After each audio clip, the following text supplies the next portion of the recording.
Diarrhoea किंवा अतिसार होत असेल, पाणी कमी प्यावं म्हणजे कमी डायरिया होते, ह्याच्याबद्दल तुमचं मत काय? अतिशय चुकीची संकल्पना आहे. बिकॉज डायरियामुळे जे असते त्याला आपण डिहायड्रेशन खूप कॉमन होते आणि तेच एक कारण आहे ज्याच्यामुळे बऱ्याच वेळा भरती करायची गरज पडते. सो रादर असं म्हटलं जाते की जेवढा आपला लॉस होतोय, वॉटर लॉस, तो भरून काढला पाहिजे. वॉटर लॉस, ORS, इलेक्ट्रोलाइट आणि म्हणजे तेवढं प्रमाण असलं पाहिजे जेवढ्या प्रमाणात जुलाब होतात. एखाद्या व्यक्तीला जर का 5 वेळा जुलाब होत असतील आणि एखाद्या व्यक्तीला 10 वेळा जुलाब होत असेल, ज्याला 10 वेळा जुलाब होत आहेत त्यांनी जास्त पाणी पिलं पाहिजे. जेवढं जास्त जुलाब होते तेवढं जास्त पाणी. बॉडीला रिहायड्रेशन करा म्हणजे हॉस्पिटल होण्याची गरज नाही पडणार. ऍब्सोल्युटली. जर डायरिया होत असेल, जेवण नका करू म्हणून सांगतात, त्याच्याबद्दल तुमचं? येस, अगेन आपण हे पण एक फारच चुकीची भ्रामक संकल्पना आहे. कारण बऱ्याच वेळा जुलाब जे असतात फक्त ऑस्मोटिक डायरिया जे असतात, जे फूड जर का आपण थांबवलं तर थांबतात. बाकी सगळे डायरिया हे इंडिपेंडेंट असतात. तुम्ही जेवण करा अथवा नका करू, जे बॅक्टेरियल टॉक्सिन्स तयार झाले असतील किंवा जे काही प्रक्रिया सुरू झाली असेल ते जुलाब होणार म्हणजे होणार.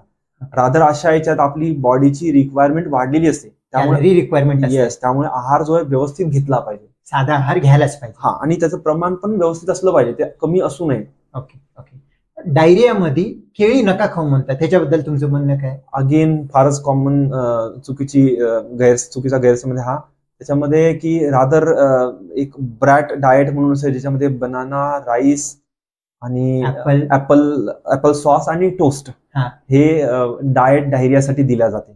काय थोडं एक्सप्लेन करू शकता? सो बनानामुळे जनरली ही चुकीची संकल्पना आहे की केळीमुळे जुलाब वाढतात. रादर केळी ह्या जुलाबाच्या पेशंटला दिल्या जाते, त्याच्यामुळे एनर्जी पण मिळते, त्याच्यामध्ये पोटॅशियम पण भरपूर असते आणि त्याच्यामुळे जुलाब वाढत नाही. ओके. ब्रॅड डाएट मध्ये आणखीन काय काय म्हटले? बनाना, राईस, त्याच्यानंतर ऍपल सॉस आणि टोस्ट. ओके. हे वेस्टर्न आहे. टोस्ट आपण पोळी समजू शकतो त्या जागी. ओके.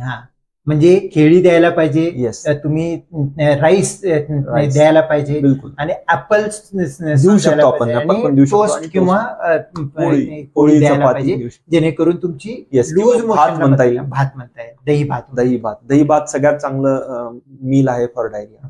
इव्हन असं पण म्हणतात की दही खाऊ नये म्हणतात. अगेन खूपच चुकीची संकल्पना आहे. दही हे फार चांगलं प्रीबायोटिक प्रोबायोटिक असते फॉर डायरिया.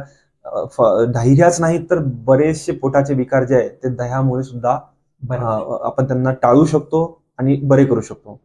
सो दह्यामध्ये जे लॅक्टोबॅसिलस असतात ते फार चांगले बॅक्टेरियाज असतात आणि दही आणि ताक हे चांगलं असते जुलाबासाठी. युजली आपल्या डायरियामध्ये जो लॉस पण होतो आपल्या गुड बॅक्टेरिया, ते पण रेप्लिनिश होतात. मिल्क टाळू शकतो पण दही चांगलं आहे.